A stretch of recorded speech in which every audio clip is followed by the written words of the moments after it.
Hello दोस्तों, मैं आपका दोस्त प्रमोद आपके अपने फेसबुक इंडिया यूट्यूब चैनल पर हार्दिक स्वागत करता हूं। दोस्तों, बुक्स रिव्यू की सीरीज को बढ़ाते हुए आज का वीडियो जो मेरे साथी किसी भी स्टेट के अंदर स्टेट पीसीएस की तैयारी कर रहे हैं या फिर सेंटर के अंदर यूपीएससी की तैयारी कर रहे हैं, तो उन सब के लिए आज का वीडियो बड़ा महत्वपूर्ण होने वाला है। दोस्तों, आज हम जिस पुस्तक का रिव्यू करने वाले हैं वो आपकी दिशा पब्लिकेशन की जो एनसीईआरटी सारांश है क्लास 6 से लेकर 12 तक की, जिसके अंदर आपका इतिहास, भूगोल, राजनीतिक विज्ञान, अर्थशास्त्र और आपका विज्ञान का जो पोर्शन है कंप्लीट कवर करने वाले हैं। 6 से लेकर 12 तक की जो आपकी एसएसटी यानी आपका ये इतिहास, भूगोल, राजनीतिक विज्ञान प्लस अर्थशास्त्र प्लस आपका विज्ञान का जो पोर्शन है उसका कंप्लीट जो एनसीईआरटी जो सारांश जो वन लाइनर की फॉर्म के जो दिशा पब्लिकेशन की जो गाइड आती है उसका कंप्लीट रिव्यू करके बतलाने वाला हूँ। दोस्तों, रिव्यू के साथ अगर ये पुस्तक पसंद आ जाती है तो स्क्रीन के ऊपर जो दिए हुए जो नंबर है, व्हाट्सएप नंबर है, उनके माध्यम से घर बैठे ऑनलाइन ऑर्डर प्लेस कर सकते हैं और घर बैठे ये पुस्तक भी प्राप्त कर सकते हैं। साथ ही साथ अगर आप लोग हमारे यूट्यूब चैनल पे फर्स्ट टाइम विजिट कर रहे हैं तो छोटी सी रिक्वेस्ट है कि रोज नई नई पुस्तकों की रिव्यूज देखने के लिए आप हमारे यूट्यूब चैनल फेसबुक इंडिया को सब्सक्राइब कर दीजिए ताकि डेली की वीडियोस की आपके पास नोटिफिकेशन पहुंचते रहे। दोस्तों, इस पुस्तक का रिव्यू हम लोग स्टार्ट करते हैं। ऑथेंटिक एनसीईआरटी सारांश summary class 6 to 12 for UPSC and state PCS PSC civil services and other competitive exams. Gist of 20 plus old plus new NCERT 2000 plus concept 21,000 plus facts 191 chapters and one liner format। इतिहास, भूगोल, राजनीतिक विज्ञान, अर्थशास्त्र, विज्ञान और इस पुस्तक के अंदर विभिन्न विषयों में एनसीईआरटी की पुस्तकों के अनुसार पर्यावरण से संबंधित अध्याय वन लाइनर प्रारूप में एनसीईआरटी तथ्य और अवधारणाएं 5 खंडों में विभाजित 21 इकाइयों और 191 अध्यायों में कक्षा 6 से 12 की सामग्री का निर्बाध एकीकरण, मानचित्र, आरेख और फ्लो चार्ट से समृद्ध सरल एवं स्पष्ट भाषा। दोस्तों, ये फ्रंट पेज रहता है, ये आपकी विड्थ है और ये आपकी बैक साइड रहती है। तो दोस्तों, इस पुस्तक की बैक साइड है। एमआरपी की बात करें तो एमआरपी रखी गई है 590 रुपए मात्र। अगर घर बैठे डिस्काउंटेड प्राइस में ये पुस्तक ऑनलाइन ऑर्डर प्लेस करना चाहते हैं और घर बैठे ये पुस्तक प्राप्त करना चाहते हैं तो स्क्रीन के ऊपर जो व्हाट्सएप नंबर दिए हुए हैं उनके माध्यम से घर बैठे ऑनलाइन ऑर्डर प्लेस कर दीजिए और घर बैठे ये पुस्तकें प्राप्त कर सकते हैं। दोस्तों, अब बात करते हैं इस पुस्तक की विषय सूची की। इस पुस्तक के अंदर आपको विशेष क्या कुछ मिलने वाला है तो इंटा डिटेल आप लोगों के साथ मैं शेयर करने वाला हूं, तो देख लीजिए। अगर चैनल पे फर्स्ट टाइम विजिट कर रहे हैं तो छोटी सी रिक्वेस्ट है, चैनल को सब्सक्राइब कर दीजिए ताकि आगे की वीडियोस की नोटिफिकेशन आपको प्रॉपर्ली मिलते रहे।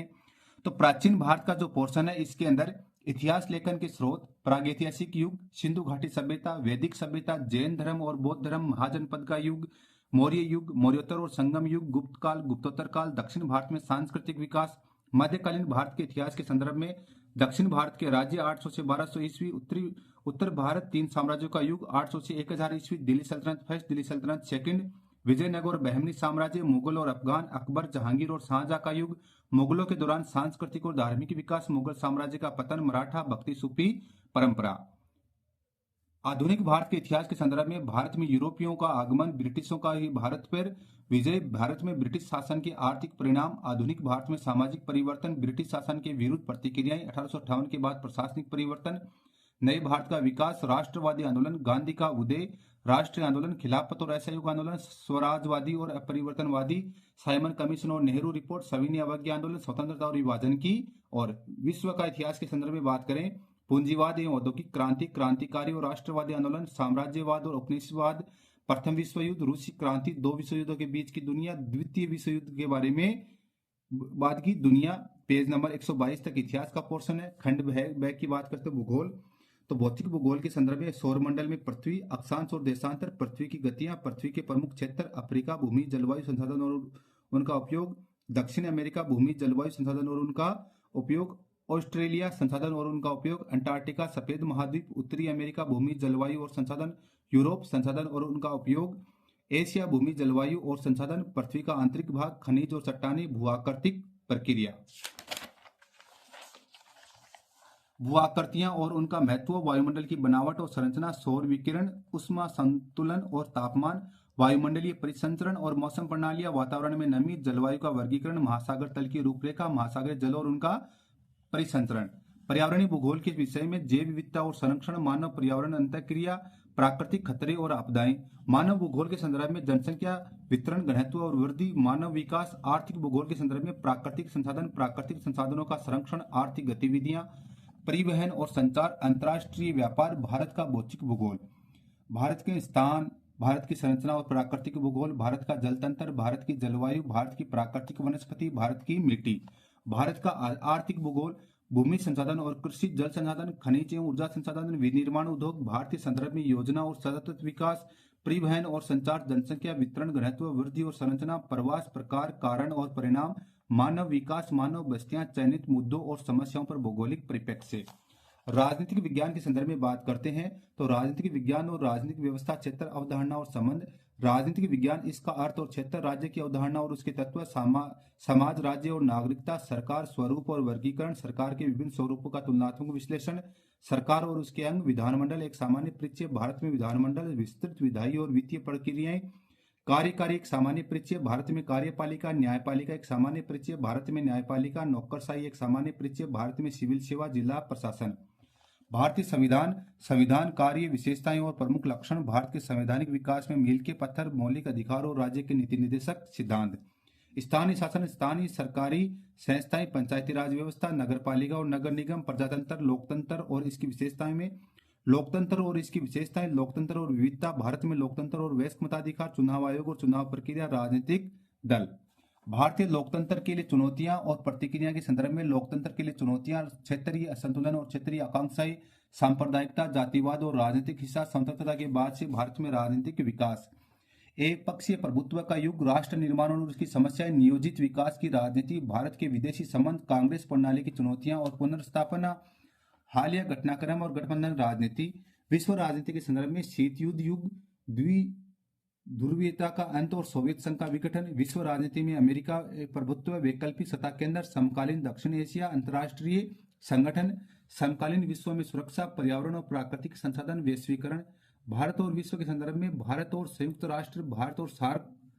राजनीतिक सिद्धांत में राजनीतिक सिद्धांत, स्वतंत्रता, समता, सामाजिक न्याय, अधिकार, नागरिकता, राष्ट्रवाद, धर्मनिरपेक्षता, संप्रभुता, स्वतंत्रता, समाजवाद। और अर्थव्यवस्था के विषय में व्यष्टि अर्थशास्त्र, व्यष्टि अर्थशास्त्र का परिचय, उपभोक्ता की पसंद और व्यवहार, उत्पादन लागत, व्यवहार और आपूर्ति, उत्पादन के संतुलन, मूल्य निर्धारण, बाजार संरचना, प्रतिस्पर्धी और गैर प्रतिस्पर्धी, अंतर्राष्ट्रीय व्यापार में कारक गतिशीलता। समष्टि अर्थशास्त्र, समष्टिक अर्थशास्त्र का परिचय, समष्टिक अर्थव्यवस्था की संरचना, राष्ट्रीय आय का चक्रीय प्रवाह है, स्कूल, मांग और आपूर्ति, इसके घटक, आय का निर्धारण, रोजगार और उत्पादन, मुद्रा और बैंकिंग, सरकारी बजट और अर्थव्यवस्था, खुली अर्थव्यवस्था, भुगतान संतुलन और विदेशी मुद्रा। भारतीय अर्थव्यवस्था का विकास, स्वतंत्रता की पूर्व संध्या पर भारतीय अर्थव्यवस्था की स्थिति, आर्थिक विकास एवं विकास के सूचक 1991 से अब तक, आर्थिक सुधार, बुनियादी ढांचा, भारतीय अर्थव्यवस्था में चुनौतियां, भारत में जनसंख्या, गरीबी, बेरोजगारी, उभरते हुए मुद्दे और आर्थिक परिप्रेक्ष्य, धन और ऋण, ग्रामीण विकास, सतत विकास और पर्यावरण, भारत और उसके पड़ोसी देशों का तुलनात्मक विकास और सरकारी योजनाएं।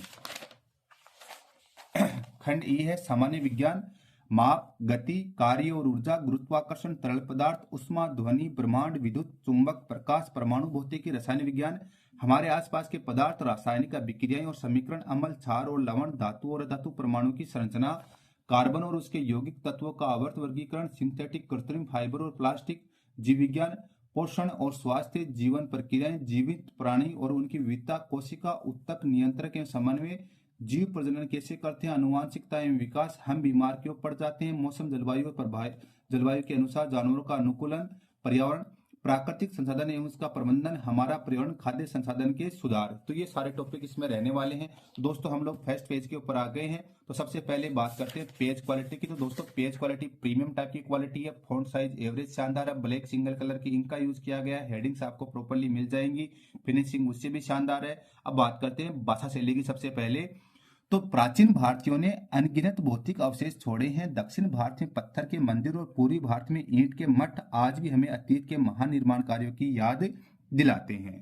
तो दोस्तों इस प्रकार से इसके अंदर भाषा शैली का यूज किया गया है। अब दोस्तों ये थ्योरेटिकल पोर्शन रहता है। थ्योरेटिकल पोर्शन के अंदर जैसे आपको मैंने पोर्शन दिखाया था कि इतिहास लेखन के स्रोत, तो यहाँ पे जैसे मान लीजिए मैंने आपको एक टॉपिक आपको दिखला दिया है कि ये आपके इतिहास लेखन के स्रोत आपके आ जाते हैं, और उसके बाद जैसे महाजनपद आ गए हैं, यहाँ पे जैन धर्म बौद्ध धर्म आ गए हैं। तो इस प्रकार से आपको थ्योरेटिकल पोर्शन वन लाइनर की फॉर्म के अंदर पूरा का पूरा पढ़ने वाला है। जैन धर्म और बौद्ध धर्म उत्तर वैदिक काल में समाज के 4 वर्णों में स्पष्ट रूप से विभाजित किया गया था, ब्राह्मण, क्षत्रिय, वैश्य और शूद्र। प्रत्येक वर्ण को अपनी अच्छी तरह से परिभाषित कार्य सौंपे गए थे। हालांकि इस बात पर जोर दिया गया था कि वर्ण जन्म पर आधारित था और जो उच्चतर वर्गों के कुछ विशेषाधिकार दिए गए थे। ब्राह्मण जिन्हें पुरोहित और शिक्षकों के कार्य सौंपे गए, समाज में सर्वोच्च स्थान का दावा करते थे। यानी इस प्रकार से कार्य किया गया है। जैन मान्यता के अनुसार उनके सबसे महत्वपूर्ण धार्मिक शिक्षक महावीर के 23 पूर्ववर्ती थे, जिन्हें तीर्थंकर कहा जाता था। यदि महावीर को अंतिम या 24वें तीर्थंकर के रूप में मान लिया जाए तो जैन धर्म की उत्पत्ति 9वीं शताब्दी ईसा पूर्व में मानी जाती है। तो ये इतिहास का खंड था आपके। ये आपका विश्व वाला पोर्शन आ गया, जैसे फ्रांसीसी क्रांति और राष्ट्रवाद, अमेरिकी क्रांति राष्ट्रवाद, ये आपका ये पोर्शन आ गया। एंड पुस्तक के अंदर अगर भू आकृति प्रक्रिया ज्योग्राफी का पोर्शन आ गया, पूरी पुस्तक के अंदर आपको इसी प्रकार से वन लाइनर के रूप में काम किया हुआ मिल जाता है। तो ये दोस्तों ये दिशा की आपकी